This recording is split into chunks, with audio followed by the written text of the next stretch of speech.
கிறிஸ்துவுக்குள் பிரியமான சகோதர சகோதரிகளே, ஃபர்ஸ்ட் செஞ்சுரி கிறிஸ்டியன் லைப்ரரி என்கிற அந்த யூடியூப் சேனல் மூலமாக உங்களை சந்திப்பதிலே கிறிஸ்து இயேசுவின் நாமத்தினாலே மகிழ்ச்சி அடைகிறோம். பிதாவாகிய தேவனுக்கு கிறிஸ்து இயேசுவின் நாமத்தினாலே அநேகம் துதி ஸ்தோத்திரங்களை ஏறெடுத்துக் கொள்கிறோம். ஃபர்ஸ்ட் செஞ்சுரி கிறிஸ்டியன் லைப்ரரி மூலமாக பைபிள் ராஜாக்கள் என்கிற தலைப்பில் பல ராஜாக்களுடைய சரித்திரங்களை நாம் பார்த்து வருகிறோம். இந்த first century Christian library YouTube சேனலை சப்ஸ்கிரைப் செய்யாதவர்கள் தயவுசெய்து சப்ஸ்கிரைப் செய்து கொள்ளுங்கள். மற்றவங்க ஷேர் பண்ணுங்கள். கமெண்ட்ஸ் பாக்ஸில் உங்களுடைய கருத்துக்களை பதிவிடுங்கள். லைக் பட்டன் இருக்கிறது, அதே போல் பெல் பட்டனையும் ப்ரெஸ் பண்ணிட்டீங்கன்னா தொடர்ந்து நோட்டிஃபிகேஷன்ஸ் உங்களுக்கு வந்து கொண்டிருக்கும். இந்த ஃபர்ஸ்ட் செஞ்சுரி கிறிஸ்டியன் லைப்ரரியிலே நாம் சமீப காலமாக பார்த்து வருகிற இந்த பைபிள் ராஜாக்கள் என்கிற தலைப்பில் பல ராஜாக்கள் பரிசுத்த வேதாகமத்திலே சரித்திரமாக பதிவு செய்யப்பட்டிருக்கிற, அகழ்வாராய்ச்சியிலே கிடைக்கப்பெற்றிருக்கிற பல உண்மையான சரித்திரங்களை, ராஜாக்களுடைய வாழ்க்கை அமைப்பு முறையை நாம் பார்த்து வருகிறோம். இந்த நாளிலே கூட முதியோர் ஆலோசனையை தள்ளிவிட்ட ராஜா, முதியோர் ஆலோசனையை தள்ளிவிட்ட ராஜா என்கிற தலைப்பில் ஒரு ராஜாவை குறித்து பார்ப்போம். இந்த ராஜாவினுடைய தகப்பனார் பெயர் சாலமோன். நன்றாக பிரபலமான ஒரு பெயர். சாலமோனுடைய தகப்பனார் தாவீது, சாலமோனுடைய மகன் ரெகோபயாம் என்று சொல்லி நாம் பார்க்கிறோம். சாலமோனுக்கு அப்புறமாக ரெகோபயாமை ராஜாவாக்கும்படி இஸ்ரவேலர் எல்லாரும் சீகேமுக்கு வந்திருந்தபடியால் அவனும் சீகேமுக்கு போனான் என்று சொல்லி 1 ராஜாக்கள் புஸ்தகம் 12வது அதிகாரம் 1வது வசனத்திலே நாம் வாசிக்கிறோம். இந்த முதியோர் ஆலோசனையை தள்ளிவிட்ட ராஜா என்கிற இந்த தலைப்பில் நாம் பார்க்கிறதான இந்த ரெகோபயாம் ராஜா 1 ராஜாக்கள் 12வது அதிகாரத்தில் அங்கே வருகிறதை நாம் பார்க்கிறோம். சரிதான்களா? இந்த ரெகோபயாம் சீகேமுக்கு வருகிறான். என்ன என்றால், இஸ்ரவேல் எல்லாரும் அவனை ராஜாவாக்கும்படி ஆயத்தப்படுகிறார்கள். ராஜாவாகிய சாலமோனை விட்டு ஓடிப்போய் எகிப்திலே குடியிருந்த நேபாத்தின் குமாரனாகிய யெரொபெயாம் எகிப்தில் இருக்கும் பொழுது இதை கேள்விப்படுகிறான். அதாவது யெரொபெயாம் சாலமோனுடைய எதிரி, ஆனால் தீர்க்க தரிசனம் அவனுக்கு கொடுக்கப்பட்டிருந்தது. இப்போது சாலமோன் இறந்து போனபடியினாலே அவன் இதை கேள்விப்பட்ட உடனே அவனும் கூட அந்த இடத்துக்கு வருகிறதை நாம் பார்க்கிறோம். அவர்கள் யெரொபெயாமுக்கு ஆள் அனுப்பி அவனை அழைப்பித்தார்கள். அவனும் இஸ்ரவேல் சபை அனைத்தும் ரெகோபெயாம் கிட்ட வந்துட்டாங்க அவரை ராஜாவாக்கும்படி. அப்போ இந்த ஜனங்கள் கேட்குறாங்க, உம்முடைய தகப்பன் பாரமான நுகத்தை எங்கள் மேல் வைத்தார். இப்போதும் நீர் உம்முடைய தகப்பன் சுமத்தின கடினமான வேலையையும் அவர் எங்கள் மேல் வைத்த பாரமான நுகத்தையும் லகுவாக்கும், அப்பொழுது உம்மை சேவிப்போம் என்றார்கள். உங்களை ராஜாவா நியமிக்கிறதுல ஏற்றுக்கொள்வதில் எங்களுக்கு ஒன்றும் சங்கடம் கிடையாது. சாலமோனுக்கு அப்புறம் நீங்கள் தான், அதில் எந்த மாற்றமும் இல்லை. ஆனால் சாலமோன் அரண்மனையை கட்டுவதிலும் தேவாலயத்தை கட்டுவதிலும் இப்படியாக பல ரொம்ப பாரமான நுகத்தை எங்களுக்கு வைத்துட்டார். நாங்களும் வேலை செஞ்சு களைச்சு போயிட்டோம். அதே மாதிரி வரியும் அதிகமாக கொடுக்க வேண்டிய சூழ்நிலை கூட இருந்தது. இப்போ வேலை முடிஞ்சிருச்சு, நீரும் உம்முடைய தகப்பனை போல செய்யாமல் எங்களுடைய பாரத்தை நுகத்தை நீங்கள் கொஞ்சம் லகுவாக்குங்க அப்படின்னு சொல்லிட்டு இந்த ஜனங்கள் ரெகோபெயாம்கிட்ட கேட்குறாங்க. அதற்கு ரெகோபெயாம் சொல்கிறாரு, 1 ராஜாக்கள் 12வது அதிகாரத்தை தான் நம்ம வாசிச்சுட்டு இருக்கிறோம். ரெகோபெயாம் சொல்கிறாரு, நீங்கள் போய் 3 நாள் பொறுத்து என்னிடத்தில் திரும்பி வாருங்கள் என்றான். அப்படியே ஜனங்கள் போயிட்டாங்க. 3 நாள் டைம் கேட்குறான். இதில் டைம் கொடுக்கறதுல ஒன்றும் சிக்கலே கிடையாது. டைம் கொடுக்கணும்னு அவசியம் கிடையாது. டைம் கொடுக்கலாம், டைம் கொடுத்ததில் ஒன்றும் பிரச்சனை கிடையாது. ஆனால் டைம் கொடுக்கணும்னு அவசியம் கிடையாது. ஏனென்றால் ரெகோபெயாம் இந்த காரியங்களையெல்லாம் அறிந்திருக்க வேண்டும். அந்த ஜனங்கள் கேட்டதான கோரிக்கையும் ஒரு நியாயமான கோரிக்கை. ஏனென்றால் பல வருடங்களாக அவர்கள் சுமை சுமப்பதிலே அல்லது தேசத்தை பரிபாலனம் செய்வதிலே, அடுத்ததாக சாலமோன் கட்டினதான பல பெரிய கட்டமைப்புகளிலே, அதாவது கட்டடங்களிலே அவர்களுடைய பாரம் அதிகமாகத்தான் இருந்தது. இது ரெகோபெயாமுக்கு தெரிந்திருக்கும். வந்த உடனே அவங்க இதை கேட்ட உடனே இவர் உடனே சிரிச்சுக்கிட்டே சொல்லியிருக்கலாம், பரவாயில்லப்பா, நீங்கள் கேட்டது ஒன்றும் பிரச்சனை கிடையாது, நீங்கள் உங்களுடைய மனசில் இருந்ததை நீங்கள் சொல்லிட்டீங்க, அப்படியெல்லாம் அது நடக்காது, தைரியமாக போங்க அப்படின்னு சொல்லியிருந்தா அது ஒரு வெள்ளை மனசை காமிச்சிருக்கிறோம். மனசில் ஒன்றுமே இல்லை ராஜாவுக்கு, நம்ம கேட்டோம் அவர் உடனே டான்னு சொல்லிட்டாரு அப்படின்னு சொல்லிட்டு எல்லாரும் சந்தோஷப்பட்டிருப்பாங்க. ஆனால் இவர் என்ன சொல்கிறார், 3 நாள் கழித்து வாங்க. அது ஏதோ ஒரு பெரிய கற்றுக்கொண்டு வந்து பதில் சொல்லக்கூடிய ஒரு காரியம் மாதிரி அவர் நினச்சிட்டார். ஏதோ ஒரு யூனிவர்சிட்டியில் போய் கற்றுக்கொண்டு வந்து தான் பதில் சொல்லணும் அப்படிங்கிற மாதிரி நினச்சிட்டார். ஆனால் இது மனிதாபிமானம் சம்பந்தமான ஒரு கேள்வி, மனிதாபிமானத்தோடு அணுக வேண்டிய ஒரு காரியம். ஆனால் இவர் என்ன பண்ணிட்டார், 3 நாள் கழித்து வாங்க அப்படின்னு சொல்லும் பொழுதே அவருடைய இயலாமை தெரிகிறது. அடுத்தது அவருக்கு ஏதோ சில விஷயங்கள் புரியாமல் இருந்ததை காண்பிக்கிறது. எடுப்பார் கைப்பிள்ளை போல நம்முடைய ராஜா இருக்கிறாரு, இது ஒரு சின்ன விஷயம் தானே, 3 நாள் கழித்து வர சொல்றான்னு எல்லாரும் பேசுகிற மாதிரி ஆகி போயிடுச்சு. அப்பொழுது ராஜாவாகிய ரெகொபெயாம் தன் தகப்பனாகிய சாலமோன் உயிரோடு இருக்கையில் அவன் சமூகத்தில் நின்ற முதியோருடைய ஆலோசனை பண்ணுகிறான். நல்ல விஷயம், ரெகொபெயாம் செய்தது ஒரு நல்ல விஷயம். 3 நாள் டைம் கேட்டார், ஓகே. அடுத்தது தன் தகப்பனார் சாலமோனுடைய அந்த மண்டபத்தில் இருந்ததானே முதியோரோடு கூட ஆலோசனை பண்ணுகிறான். இந்த ஜனங்களுக்கு மறு உத்தரவு கொடுக்க நீங்கள் என்ன யோசனை சொல்லுகிறீர்கள் என்று கேட்டான். நல்ல அருமையான ஒரு காரியம். ஆலோசனை கேட்கிறார் முதியோரிடத்தில். அதற்கு அவர்கள், நீர் இன்று இந்த ஜனங்களுக்கு சேவகனாகி அவர்களுக்கு இணங்கி அவர்கள் சொற்படி செய்து மறுமொழியாக நல்வார்த்தைகளை சொல்வீரானால் என்னாலும் அவர்கள் உமக்கு ஊழியக்காரராக இருப்பார்கள். அப்போ என்னன்னா, இந்த முதியோர்கள் மிக தெளிவாக ஒரு விஷயத்தை சொல்கிறாங்க. நீர் இன்று இந்த ஜனங்களுக்கு சேவகனாக மாறணும். இவ்வளவு நாளும் உம்முடைய தகப்பனாராகிய சாலமோன் ஒரு பெரிய அதிபதியாக ராஜாவாக தன்னை காண்பித்து கொண்டார். நீர் என்ன பண்ணணும், இந்த ஜனங்களுக்கு சேவகனாக மாற வேண்டும், அவர்களுக்கு இணங்க வேண்டும், அவர்கள் சொற்படி நீர் கேட்க வேண்டும். இவ்வளவு நாள் அவங்க சாலமோனுடைய பேச்சை கேட்டு அதே மாதிரி ஒரு அதிபதிக்கு கீழாக இருந்து அவர்களுடைய பேச்சை யாருமே கேட்கறதுக்கே மனசு இல்லை. அதிகாரத்தில் இருக்கிறவங்க பொதுமக்களுடைய பேச்சை கேட்கறதுக்கே தயாரல்ல. அவங்க ஆர்டர் கொடுத்துக்கிட்டே இருந்தாங்க, ஜனங்கள் செஞ்சுக்கிட்டே இருந்தாங்க. சரிதானுங்களா? அப்பேற்பட்ட ஜனங்களுக்கு சுமை சுமந்து அல்லது பாரமான காரியத்தை சுமந்து தவுதாயப்பட்டு இருக்கிறாங்க, தவிச்சுக்கிட்டு இருக்கிறாங்க. அப்போ நீர் என்ன பண்ணணும்னா, அவர்களுடைய சொற்படி நீர் செய்யும், அவர்களுக்கு இணங்கணும், மறுமொழியாக நீர் நல்வார்த்தைகளை சொல்வீர்களானால் என்னாலும் அவர்கள் உமக்கு ஊழியக்காரராக இருப்பார்கள் அப்படின்னு ஒரு அருமையான ஒரு ஆலோசனையை இந்த முதியோர்கள் சொன்னார்கள். ரொம்ப அருமையான ஒரு விஷயம். ரெகொபெயாம் முதியோர்களுக்கு ஆலோசனை கேட்கிறாரு. இந்த முதியோர்களும் மிக சிறப்பான ஒரு ஆலோசனையை சொல்றாங்க.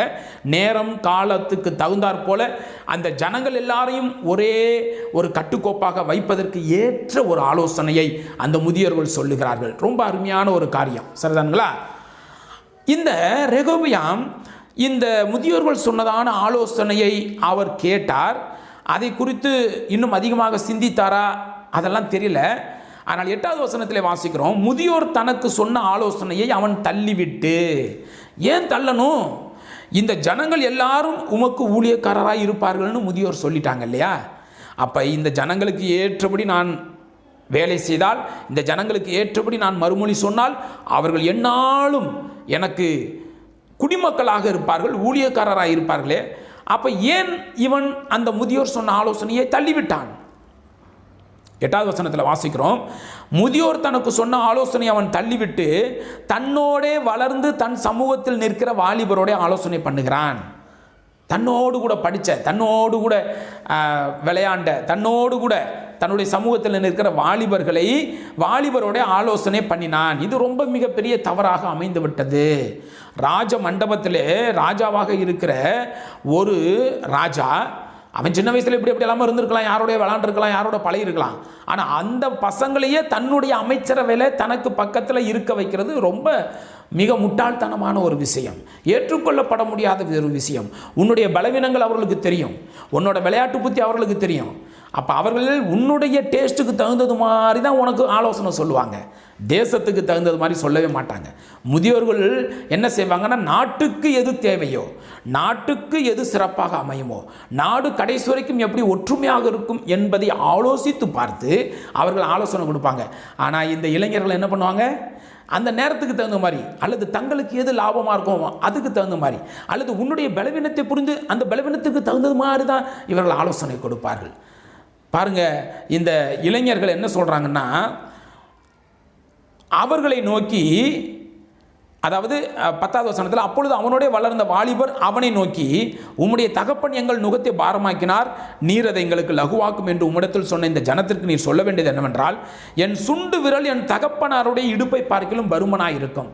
எவ்வளவு ஒரு இலக்கிய நயத்தோட மிகவும் கடினமான ஒரு வார்த்தையை ரொம்ப போகிற போக்கில் எளிமையாக சொல்லிட்டு போகிறாங்க அந்த வாலிபர்கள் மிக எளிமையாக ஒரு பெரிய ஒரு கடினமான ஒரு விஷயத்தை சொல்லிட்டு போகிறாங்க. சுண்டு விரல், என்னுடைய சுண்டு விரல் என்னுடைய தகப்பனாருடைய இடுப்பை பார்க்கிலும் பருமனாக இருக்கும். அப்படின்னா என்ன அர்த்தம்னா, என் தகப்பனார் சொன்னதை காட்டிலும் அவர் உங்கள் மேலே சுமத்தின நுகத்தை பார்க்கிலும் மிக அதிகமான பாரத்தை நான் உங்கள் மேல் சுமத்துவேன். இப்போதும் என் தகப்பன் பாரமான நுகத்தை உங்கள் மேல் வைத்தார். நான் உங்கள் நுகத்தை அதிக பாரமாக்குவேன். என் தகப்பன் உங்களை சவுக்குகளினாலே தண்டித்தார், நான் உங்களை தேள்களினாலே தண்டிப்பேன் என்று நீர் அவர்களுடைய சொல்ல வேண்டும் என்றார்கள். தேவையில்லாத வார்த்தைகள், ஜீரணித்துக் கொள்ள முடியாத ஆலோசனைகள், ரொம்ப கடினமான வார்த்தைகள். அதை இந்த வாலிபர்கள் சொல்லுகிறார்கள். அப்போ கூட ரெகொபெயாமுக்கு அங்கே புத்தி வரல. 3ஆம் நாளில் என்னிடத்தில் வாருங்கள் என்று ராஜா சொல்லியிருந்தபடியே யெரொபெயாமும் சகல ஜனங்களும் 3ஆம் நாளிலே ரெகொபெயாம் இடத்துல வர்றாங்க. ஜனங்கள் கரெக்டாக வந்துட்டாங்க. அவங்க ஜனங்களாக இருக்கிறார்கள், ராஜாவுக்கு மரியாதை கொடுக்குறார்கள், அவங்க கரெக்டாக வந்துட்டாங்க. ராஜா முதியோர் தனக்கு சொன்ன ஆலோசனையை தள்ளிவிட்டு வாலிபருடைய ஆலோசனையின்படியே அவர்களுடைய பேசி ஒரு பயப்படலை, ஒரு கலக்கமடையலை, வெட்கப்படவில்லை. தன்னுடைய ஜனங்கள் மத்தியில் தன்னுடைய ஜனங்கள்கிட்ட இப்படி பேசுகிறோமேன்னு சொல்லிட்டு அசிங்கப்படலை. இளைஞர்கள் என்ன சொன்னார்களோ அதை அப்படியே வாந்தி எடுக்கிறான், அப்படியே ஒப்பிக்கிறான். என் தகப்பன் உங்கள் நுகத்தை பாரமாக்கினார், நான் உங்கள் நுகத்தை அதிக பாரமாக்குவேன். 1 ராஜாக்கள் 12வது அதிகாரம் 15வது வசனம். என் தகப்பன் உங்களை சவுக்குகளினாலே தண்டித்தார், நான் உங்களை தேள்களினாலே தண்டிப்பேன் என்று ஜனங்களுக்கு கடினமான உத்தரவு கொடுத்தான். ரொம்ப கடினமான உத்தரவு. பாருங்க, இந்த வாலிபர்கள் எப்படி அவனை திசை திருப்பி அனுப்பிவிட்டார்களோ அதே பாதையில் அவங்க சொன்னதை அப்படியே ஒப்பிக்கிறான். கடினமான வார்த்தைகளை சொன்னான். ராஜா ஜனங்களுக்கு செவி கொடாமற் போனான். கர்த்தர் சீலோனியனான அகியாவை கொண்டு நேபாத்தின் குமாரனாகிய யெரொபெயாமுக்கு சொன்ன தம்முடைய வார்த்தையை உறுதிப்படுத்தும்படி கர்த்தரால் இப்படி நடந்தது என்று சொல்லி நாம் பார்க்கிறோம். பாருங்கள், கர்த்தர் ஒரு திட்டத்தை வைத்திருக்கிறார். அந்த திட்டம் செயல்படுவதற்கு இந்த வகையே தான் தெரிந்தெடுப்பார் என்பது கிடையாது. ஆனால் ஒரு தனிப்பட்ட மனிதனுடைய குணாதிசயம் எப்படி இருக்கிறது என்பது மிக முக்கியம். ஒருவேளை ரெகொபெயாம் முதியோர் சொன்ன ஆலோசனையின்படி அவன் சரியானபடி நடந்திருந்தால் கண்டிப்பாக தேவன் அவர் தம்முடைய தீர்க்க தரிசனத்தை வேறு வகையிலே செயல்படுத்துவாரை ஒழிய ரெகொபெயாமுடைய இருதயத்தில் பேசி அவனை தீமை செய்வதற்கு நேராக தூண்டிவிட மாட்டார். நன்றாக மனதில் வைத்துக்கொள்ள வேண்டும். இதற்கு உதாரணமாக நாம் யூதாஸை பார்க்கலாம். யூதாஸனுடைய நடவடிக்கைகள் ஆரம்பத்திலிருந்தே பணத்தின் பின்னாகவே இருந்ததினாலே கடைசியில் தான் அவன் தன்னை விற்று போட்டான், அவனுக்குள்ளாக சாத்தான் புகுந்தான் என்று சொல்லி நாம் பார்க்கிறோம். சரிதான்களா? அப்போ இங்கே தேவனுடைய திட்டம் நிறைவேற வேண்டும், உண்மைதான். ஆனால் அதே நேரத்தில் ஒரு தனிப்பட்ட மனிதனுடைய செயல்பாடுகள், ஒரு தனிப்பட்ட மனிதனுடைய சிந்தனைகள், அவனுடைய போக்குவரத்துக்கள், அது மிக மிக முக்கியமான ஒரு கட்டத்திலே இருக்கிறது. சிந்திப்பதற்கு மிக முக்கியமான ஒரு பகுதியாக இது காணப்படுகிறது. நல்லவனாக இருக்கிற நீதிமானாக இருக்கிற ஒருவனை தேவன் எக்காரணம் கொண்டும் தீமை செய்வதற்கு ஏதுவாக அவனை வழிநடத்த மாட்டார். ஆனால் ஒருவன் தன்னை தீமை செய்வதற்கு ஒப்பு கொடுக்கும் பொழுது தேவன் தன்னுடைய திட்டத்தை நிறைவேற்றுவதற்கு அவனை பயன்படுத்துகிறார். அவன் மூலமாக இந்த காரியம் நிறைவேறுகிறது. அதுதான் இந்த இடத்துல உள்ள வசனம். 16வது அதிகாரத்தில் வாசிக்கும் பொழுது 16வது வசனத்தில் 1 ராஜாக்கள் 12வது அதிகாரம் 16வது வசனத்தில் ராஜா தங்களுக்கு செவி கூடாததை இஸ்ரவேலர் எல்லாரும் கண்டபோது ஜனங்கள் ராஜாவுக்கு மறு உத்தரவாக, தாவீதோட எங்களுக்கு பங்கேது, ஈசாயின் குமாரனிடத்தில் எங்களுக்கு சுதந்திரம் இல்லை, இஸ்ரவேலே உன் கூடாரங்களுக்கு போய்விடு, இப்போது தாவீதே உன் சொந்த வீட்டை பார்த்துக்கொள் என்று சொல்லி இஸ்ரவேலர் தங்கள் கூடாரங்களுக்கு போய்விட்டார்கள். பாருங்கள், அங்கே தேசமானது பிரிந்து போகிறதை நாம் பார்க்கிறோம். பின்னால் இருக்கிற வசனங்களை பார்க்கும் பொழுது 10 கோத்திரங்கள் யெரொபெயாமுக்கு பின்னாக, இந்த கடினமான உத்தரவு சொன்ன ரெகொபெயாமுக்கு பின்னாக 2 கோத்திரங்கள் என்று சொல்லி நாம் பார்க்கிறோம். இந்த 2 கோத்திரங்களை வைத்துக்கொண்டு ரெகொபெயாம் அரசாளுகிறான். ஆனால் 10 கோத்திரங்கள் யெரொபெயாமுக்கு பின்னாலே போய்விட்டது. ஒரு கடினமான உத்தரவினாலே, முதியோருடைய ஆலோசனையை தள்ளிவிட்டதினாலே ரெகொபெயாம் தன்னுடைய பெரிய ஒரு பகுதியை இழந்து விட்டான். தன்னுடைய தேசத்தின் பெரிய பகுதியை அவன் இழந்து விட்டான் என்று சொல்லி நாம் பார்க்கிறோம். இந்த ரெகொபெயாமுடைய தாத்தா, அதாவது தாவீது சொல்லுகிற ஒரு விஷயம் என்னென்று சொன்னால், சங்கீதம் 119 100வது வசனம், சங்கீதம் 119 100, அதில் தாவீது ஒரு அனுபவ ரீதியான ஒரு வசனத்தை பதிவு செய்திருக்கிறார். உம்முடைய கட்டளைகளை நான் கை கொண்டிருக்கிறபடியால் முதியோர்களை பார்க்கிலும் ஞானமுள்ளவனாயிருக்கிறேன். நான் உம்முடைய கட்டளைகளை கை கொண்டிருக்கிறபடியால், ஒன்று, நீங்கள் முதியோரிடத்தில் ஆலோசனை கேட்க வேண்டும், இல்லை என்றால் தேவனுடைய கட்டளைகளை நீங்கள் முழுமையாக கை கொண்டிருக்க வேண்டும். இந்த இரண்டும் இல்லை என்றால் கண்டிப்பாகவே நமக்கு சறுக்கல் தான், சிக்கல் தான். நீங்கள் தேவனுடைய கட்டளைகளை சரியானபடி புரிந்து அதன்படி நடக்கிறவர்களாக இருக்க வேண்டும். அப்படி என்றால் நீங்கள் முதியோர்களை காட்டிலும் ஞானமுள்ளவர்களாக இருப்பீர்கள். ஒருவேளை தேவனுடைய கட்டளையின்படி நான் நடக்கவில்லை, எனக்கு அது தெரியாது என்று சொன்னால் நீங்கள் முதியோருடைய ஆலோசனையின்படி தான் நடக்க வேண்டும். இங்கே தெளிவாக பதிவு செய்யப்பட்டிருக்கிறது. ரெகோபேமுடைய தாத்தா எழுதி வைத்திருக்கிறார். இது ரெகோபேமுக்கு தெரியாதா என்ன? அதே போல யோபு புஸ்தகம் 29வது அதிகாரம் 8வது வசனத்தை வாசிக்கும் பொழுது யோபு 29:8 யோபுவும் அதே போல ஒரு அனுபவ ரீதியான ஒரு காரியத்தை அங்கே பதிவு செய்திருக்கிறார். அனுபவப்பட்டு, வாலிபர் என்னை கண்டு ஒளித்துக் கொள்வார்கள், முதியோர் எழுந்திருந்து நிற்பார்கள். அப்போ முதியோருடைய குணாதிசயம் என்னன்னா, அவங்கெல்லாம் அமர்ந்திருப்பாங்க. வயது நிமித்தமாக, அனுபவத்தின் நிமித்தமாக, அவர்களுடைய செயல்பாடு நிமித்தமாக அவர்கள் அமர்ந்திருப்பார்கள். அங்கே யோபு போகும்பொழுது முதியோர் எழுந்திருச்சு நிற்பாங்க அப்படின்னு சொல்லிட்டு நம்ம வாசிக்கிறோம். சரிதானுங்களா? அதே போல் யோபு 32வது அதிகாரம் 7வது வசனத்தை வாசிக்கும் பொழுது முதியோர் பேசட்டும், வயது சென்றவர்கள் ஞானத்தை அறிவிக்கட்டும் என்றிருந்தேன். அப்போ இந்த முதியோர்களிடத்தில் ஞானம் இருக்கும், முதியோர்களிடத்தில் வயது சென்றவர்களிடத்தில் அனுபவம் இருக்கும், அறிவு இருக்கும், ஞானம் இருக்கும். அதனால் அவங்க பேசட்டும்னு நான் இருந்தேன் அப்படின்னு யோபு சொல்கிறார். இதெல்லாம் ஒரு அனுபவ பாடம். அதே போல் 1 சாமுவேல் புஸ்தகம் 24வது அதிகாரம் 13வது வசனத்தில் அங்கே ஒரு முதியோர் பழமொழி இருக்கிறது. முதியோர் பழமொழி, அதாவது ஆகாதவர்களிடத்தில் ஆகாமியம் பிறக்கும் என்று சொல்லி அங்கே பதிவு செய்யப்பட்டிருக்கிறது. முதியோர் மொழிப்படியே ஆகாதவர்களிடத்தில் ஆகாமியம் பிறக்கும் என்று சொல்லி தாவீது சொல்லுகிறார். அப்போ ஒரு கெட்ட காரியம் யாரிடத்தில் பிறக்கும்னா கெட்ட மனிதர்களிடத்தில் தான் பிறக்கும். அதைத்தான் இங்கே தாவீது அங்கே சொல்கிறார். ஆகாதவர்களிடத்துல தான் ஆகாமியம் பிறக்கும். இது முதியோர் அந்த நாட்களில் இருக்கக்கூடிய முதியோர் சொல்லி வைத்த ஒரு பழமொழி. இதே மாதிரி நிறைய பழமொழி சொல்லி வச்சுருப்பாங்க. இதெல்லாம் ராஜா தெரிஞ்சுக்கணும், வழி வழியாக வந்த காரியங்களை தெரிஞ்சுக்கணும், காதால் வந்த செய்திகளை தெரிஞ்சுக்கணும், அதை நல்லா ஆராய்ந்து பார்த்து அதை தன்னுடைய மனதிலே பதிய வைத்துக் கொள்ளணும். இவையெல்லாம் ஒரு ராஜாங்கம் செய்கிறவனுக்கு கண்டிப்பாகவே தேவைப்படும், பயன்படும். ஆனால் இது எதுவுமே ரெகோபெயாம் இடத்துல இல்லை. செவி வழியாக கேட்கிற காரியங்களை விட்டுட்டான், அல்லது முதியோர்கள் நேரடியாக சொன்ன காரியங்களையும் விட்டுட்டான். இப்படியாக அவன் முதியோருடைய ஆலோசனையை தள்ளிவிட்டு அவன் தன்னோடு கூட வளர்ந்ததான வாலிபருடைய பேச்சை கேட்டு கோத்திரத்தை இழந்தான், 10 கோத்திரங்களை இழந்து விட்டான் என்று சொல்லி நாம் பார்க்கிறோம். எவ்வளவு ஒரு மோசமான ஒரு இழப்பு பாருங்கள். ஒரு மோசமான ஒரு காரியம் அங்கே நடந்து விட்டது. அவன் எதிர்பார்க்கவில்லை. இதை இப்படி சொன்னோம் என்றால் மக்கள் எல்லாம் எப்பவும் கேட்குற மாதிரி கேட்டுட்டு போவாங்க. என்னுடைய தகப்பனார் எவ்வளவோ வேலை கொடுத்தாரு, எவ்வளவோ கஷ்டத்தின் மத்தியில் இவர்களை வழி நடத்தினார், எவ்வளவோ கஷ்டப்படுத்தினார், ஜனங்கள் அதை ஏற்றுக்கொண்டார்கள். அதே மாதிரி என்னை ஏற்றுக்கொள்வாங்க. ஏனென்றால் தேவன் எங்களுடைய ராஜ்யத்தை எங்களுக்கு கொடுத்துருக்கிறாரு. தாவீதினுடைய விளக்கை அணைக்க விட மாட்டேன்னு சொல்லிட்டு, அணைய விட மாட்டேன்னு சொல்லிட்டு தேவன் வாக்கு கொடுத்துருக்கிறாரு. அதனால ஒன்றும் பிரச்சனை கிடையாது, தேவன் பார்த்துக்குவார் அப்படிங்கிற ஒரு அசட்டு தைரியம். முதியோருடைய ஆலோசனை தள்ளிவிட்டான். தன் மீது மிக அதிகப்படியான நம்பிக்கை வைத்தான், அதீத நம்பிக்கை.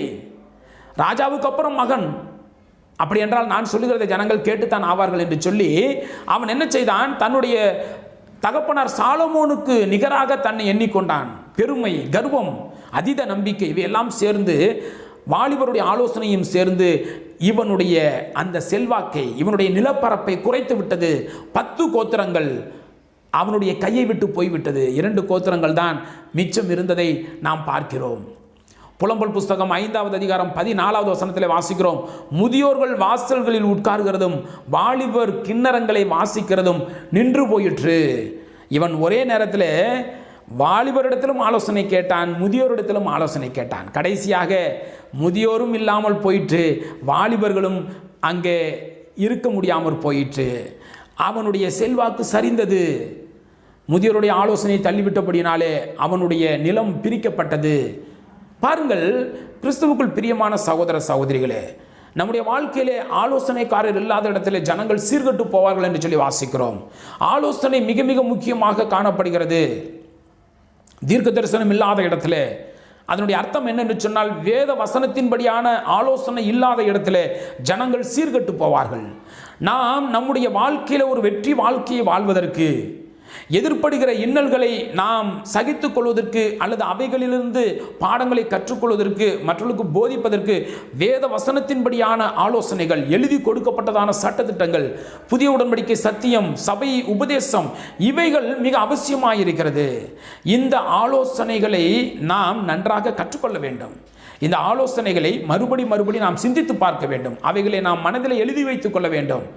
இவைகளை கற்றறிந்து தேர்ச்சி பெற்ற, தங்களுடைய வாழ்க்கையை அபியாசப்படுத்தி வெற்றி வாழ்க்கையை கண்டதான முதியோர்கள், மூத்த சகோதரர்கள், இவர்களுடைய வார்த்தைகளை நாம் கேட்க வேண்டும். அவர்களிடத்தில் அனுபவம் இருக்கும், அவர்களிடத்தில் உபதேசம் இருக்கும், அவர்களிடத்தில் ஞானம் இருக்கும். அந்த மூத்த சகோதரர்களை நாம் உதறி விட்டுவிடக்கூடாது, புறம்பாக நாம் வைத்து விடக்கூடாது. அவர்களுடைய ஆலோசனை நாம் கேட்க வேண்டிய கட்டாயத்தில் இருக்கிறோம்.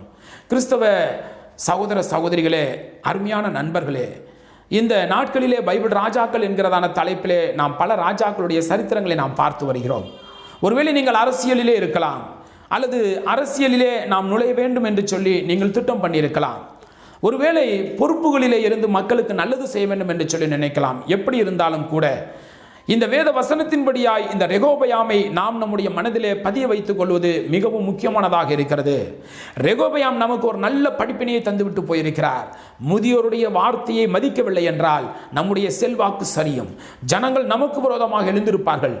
நாம் நம்பி இருக்கிறதான கோத்திரங்கள் பிரிக்கப்படும், நாம் நம்பி இருக்கிறதான நிலப்பரப்பு பிரிக்கப்படும். நமக்கு பின்னாக மிக சொற்ப ஜனங்கள் தான் வருவார்கள். மிக அதிகப்படியான ஜனங்கள் வேறு திசைகளுக்கு சென்று விடுவார்கள், மற்ற நபர்களிடத்திலே போய் விடுவார்கள். எனவே நாம் மிகவும் ஜாக்கிரதையாக இருக்க வேண்டும். முதியோர்களிடத்திலே அனுபவம் இருக்கும். எனவே நாம் அவர்களை மரியாதையாக நடத்த வேண்டும், அவர்களுடைய ஆலோசனைகளை கேட்க வேண்டும். அவர்களை நாம் எப்பொழுதும் எந்த ஒரு நேரத்திலும் அவர்களை அவமரியாதை செய்துவிடக்கூடாது. அப்படி என்றால் நாம் இன்னொரு விஷயத்தை கூட நாம் சிந்திக்க வேண்டும். ஒருவேளை எனக்கு முதியோர்களிடத்தில் கேள்வி கேட்பதற்கு அல்லது அவர்களிடத்தில் நான் ஒரு பதிலை பெறுவதற்கு எனக்கு பிடிக்கல, அல்லது என்னுடைய ராஜாங்கத்தில் அப்படிப்பட்டதான முதியோர்கள் இல்லை என்று சொன்னால் நேராக நம்ம சரண்டர் ஆயிடணும். வேத பிரமாணத்தில் பைபிள் சட்டத்துங்களை நாம் படிக்க வேண்டும், பைபிளை இன்னும் அதிகமாய் நாம் கற்றுக்கொள்ள வேண்டும். ஏனென்றால் வேத வசனத்தை நாம் கற்று தேர்ச்சி பெற வேத வசனத்திலிருந்து இன்னும் அநேக ஆலோசனைகளை நாம் பெற்றுக்கொள்ள நமக்கு தேவனுடைய கிருபை இன்னும் அதிகமாய் கிடைக்கும். அப்பொழுது நாம் முதியோர்களை காட்டிலும் மிகச்சிறந்த ஆலோசனைகளை நம்மால் கொடுக்க முடியும். முதியோர்களை காட்டிலும் நாம் அதிக அனுபவத்தோடு, கல்வித்திறனோடு, மற்றவர்களுக்கு புரியும்படியாக, மற்றவர்களுக்கு பிரயோஜனப்படும்படியான ஆலோசனைகளை நாம் கொடுக்க முடியும். பார்த்தீங்களா, மிக எளிமையான ஒரு காரியம். நம்ம ரொம்ப அதிகமாக சிரமப்பட வேண்டாம். நான் ஒரு 50 வருஷமாவது ஆட்சி செய்யணும், அல்லது நான் பல ஆண்டுகள் இந்த ஜனங்களுக்கு நல்லது செய்யணும்னு நினைக்கிறோம் அப்படின்னா, பிரியமானவர்களே, சகோதர சகோதரர்களே, கிறிஸ்துவின் நாமத்தினாலே நாம் முதியோர்களை அனுசரித்து செல்ல வேண்டும். அவர்களிடத்தில் ஆலோசனைகளை கேட்க வேண்டும். தேவனுக்கு பிரியமானபடி இந்த தேசத்தை நாம் ஆள வேண்டும். அனுபவமும் அறிவும் இளமையும் வீரமும் எல்லாம் கலந்து ஒரு ராஜாங்கத்தை வழிநடத்தி செல்ல வேண்டும். வீரம் மட்டும் இருக்குது, நான் எப்படியா இருந்தாலும் சாதிச்சிடும் அப்படின்னு நம்ம நினைக்க முடியாது. என்கிட்ட ஆலோசனை மட்டும் இருக்குது அப்படின்னாலும் சாதிக்க முடியாது. முதியோர்களுடைய ஆலோசனையும், வாலிபர்களுடைய இளமையும், வீரமும், இன்னும் நிறைய காரியங்கள் அங்கே ஒன்று சேர வேண்டும். தனி மரம் தோப்பாகாது என்று சொல்லி நாம் வாசிக்கிறோம். தனிநபராக இருந்து நான் பார்த்து கொள்வேன், முதியோருடைய ஆலோசனை தேவையில்லை, ஜனங்கள் தேவையில்லை என்று சொன்னால் கடைசியாக தேசமானது பிரிக்கப்படும். நமக்கு பின்பாக மிக சொற்ப ஜனங்கள் தான் வருவார்கள். மிக ஜாக்கிரதையாக இருப்போம். தேவன் ஒருவேளை கிறிஸ்தவ சகோதர சகோதரிகளே உங்கள் மேலே கிருபை வைத்து உங்களில் யாருக்காவது அரசியலிலே நுழையும்படியாக அல்லது அரசியல் களத்திலே நீங்கள் இருப்பீர்கள் என்றால், உங்களுக்கு தேவனுடைய கிருபையினாலே சில பொறுப்புகள் கிடைத்திருக்கும் என்றால், கட்சியிலேயோ ஆட்சியிலேயோ அல்லது நிர்வாகத்திலே கிடைத்திருக்கும் என்றால், கண்டிப்பாக நீங்கள் இந்த வேத வசனங்களின்படி முதியோர் ஆலோசனையை கேளுங்கள், வேத வசனத்தினும் ஆழமாக கற்றுக்கொள்ளுங்கள். தொடர்ந்து தேவன் தாமே நம்மை கிறிஸ்துவின் மூலமாக தேவனுக்கு மகிமை உண்டாக நம்மை பயன்படுத்துவாராக. இந்த ஃபர்ஸ்ட் செஞ்சுரி கிறிஸ்டியன் லைப்ரரி என்கிற இந்த யூடியூப் சேனலை சப்ஸ்கிரைப் செய்யாதவர்கள் சப்ஸ்கிரைப் செய்து கொள்ளுங்கள். மற்றவர்கள் ஷேர் பண்ணுங்கள். கமெண்ட்ஸ் பாக்ஸில் உங்களுடைய கருத்துக்களை பதிவிடுங்கள். உங்களுடைய அந்த பெல் பட்டனையும் ப்ரெஸ் பண்ணிட்டீங்கன்னா தொடர்ந்து நோட்டிஃபிகேஷன் வந்து கொண்டே இருக்கும். வருகின்ற நாட்களில் இன்னும் பல ராஜாக்களை குறித்து சிந்திப்போம். தேவனுடைய நாமம் கிறிஸ்துவின் மூலமாக சபையிலே யுகம் யுகமாக பரிசுத்த வேத வசனத்தின் அடிப்படையில் நம்முடைய வாயின் மூலமாக, நம்முடைய இருதயத்தின் மூலமாக மகிமைப்படுவதாக. பொறுமையாக கேட்ட உங்கள் அனைவருக்கும் கிறிஸ்து இயேசுவின் நாமத்தில் நன்றி.